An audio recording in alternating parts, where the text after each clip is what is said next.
지난 3월 첫째 주까지 고강도 거리두기가 11주째 이어지면서 자영업 소상공인들의 어려움이 한계에 달하고 있다는 문제 제기가 커짐에 따라 지난 5일부터 영업시간 제한을 기준 밤 10시에서 밤 11시로 완화하는 등의 소폭 조정이 이뤄졌는데요.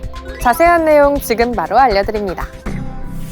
정부는 오미크론 변이 바이러스의 경우 델타와 다르게 중증화율과 치명률이 낮다는 점이 점점 더 분명해지고 있고, 이러한 특성에 따라 전체 확진자 억제에서 중증, 사망 최소화로 방역체계의 패러다임을 재편하면서 자영업, 소상공인의 희생을 담보로 하는 현행 거리두기를 유지할 필요성에 대한 정합성과 수용성이 저하돼 있는 상황이라고 밝혔는데요. 단 전문가들과 질병청의 분석 결과로는 향후 2-3주 이내에 정점이 나타날 것으로 예상되고 있어 정점이 분명해지고 의료 대응 여력이 충분히 감내할 수 있다고 평가되기 전까지 전면적 거리두기 조치 완화는 위험성이 크다는 판단하에 사적 모임, 행사, 집회 등에 대한 종전 기준은 그대로 유지하되 식당과 카페 등의 다중이용시설 영업시간을 20일까지 1시간 연장한 것입니다. 한편 코로나19 장기화로 어려움에 처한 사업장에도 청신호가 켜질 전망인데요. 계속되는 근로자의 확진으로 일손이 줄어든 사업장은 특별 연장 근로제도가 허용된다는 소식입니다. 특별 연장 근로제도란 재해, 재난, 인명보호, 돌발 상황 수습, 업무량 폭증처럼 특별한 사정이 있을 때 근로자의 동의와 고용노동부 장관의 인가를 받아 주 52시간을 넘어 64시간까지 근로할 수 있게 한 제도인데요. 사태가 급박할 시에는 인가를 사후 승인으로 대체할 수도 있습니다. 다만 사후 승인을 받는 경우에는 특별 연장 근로 개시일부터 7일 이내에 지방노동관서에 신청해야 합니다. 특별 연장 근로제도 활용 시 반드시 엄수돼야 할 주요 사항 콕콕 짚어드리겠습니다. 먼저 근로자의 건강권 보호는 필수라는 점인데요. 사용자는 근로자에게 건강검진이 가능함을 사전 통보하고 근로자가 요청 시 건강검진 실시 및 후속 조치의 의무가 주어집니다.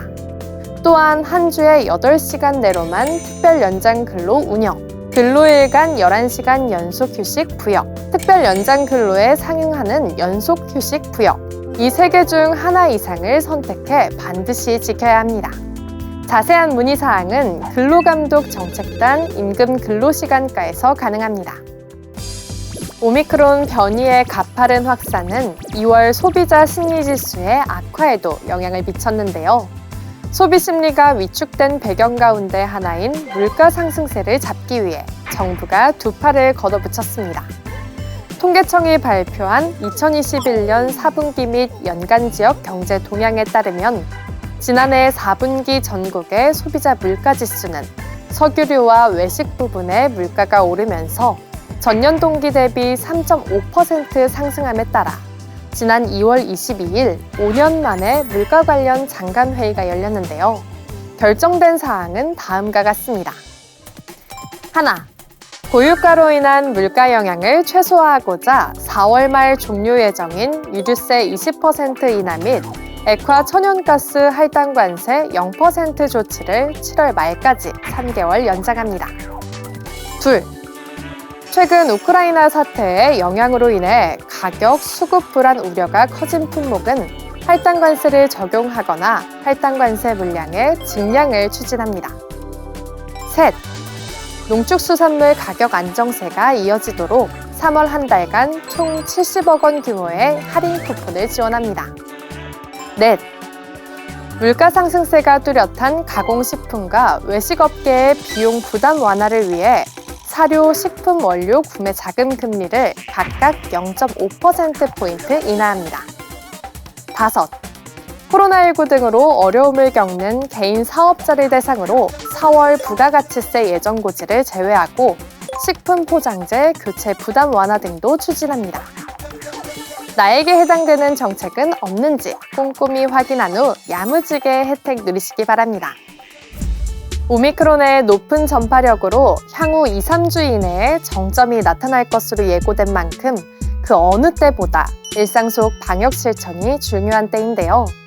다음번 거리두기 조정에서의 성공적인 완화 조치를 맞이하기 위해 국민 여러분의 철저한 기본 방역 수칙 준수를 당부 부탁드립니다.